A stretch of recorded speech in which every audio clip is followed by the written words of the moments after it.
ಮಧ್ಯಾಹ್ನ ಸಿಎಂ ಡಿಕೆಶಿ ಸಂಪುಟ ವಿಸ್ತರಣೆ, ಲೋಕಭವನದಲ್ಲಿ ಪ್ರಮಾಣ ವಚನಕ್ಕೆ ಸರ್ವ ಸಿದ್ಧತೆ. ಸಂಜೆ 5:15ಕ್ಕೆ ಪ್ರಮಾಣ ವಚನ ಸ್ವೀಕರಿಸಲಿರುವ ಸಚಿವರು.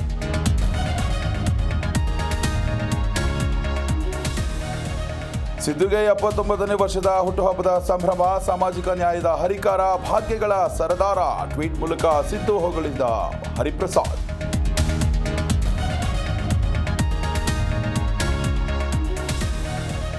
ರಾಜ್ಯದಲ್ಲಿ ಮುಂದುವರಿದ ವರುಣನ ಅಬ್ಬರ, ಭಾರೀ ಮಳೆ ಹಿನ್ನೆಲೆ ಶಾಲಾ ಕಾಲೇಜುಗಳಿಗೆ ರಜೆ. ಚಿಕ್ಕಮಗಳೂರು, ಮಂಗಳೂರು ಭಾಗದಲ್ಲಿ ರಜೆ ಘೋಷಣೆ.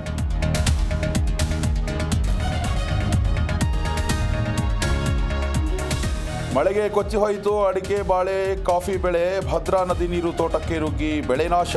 ಕಳಸಾ ತಾಲೂಕಿನ ಹೊಸಮಠದಲ್ಲಿ ಘಟನೆ, ರೈತ ಕಣ್ಣೀರು.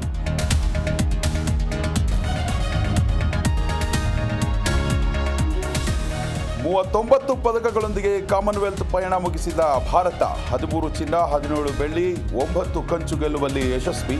ಪದಕಗಳ ಪಟ್ಟಿಯಲ್ಲಿ ಭಾರತಕ್ಕೆ 4ನೇ ಸ್ಥಾನ.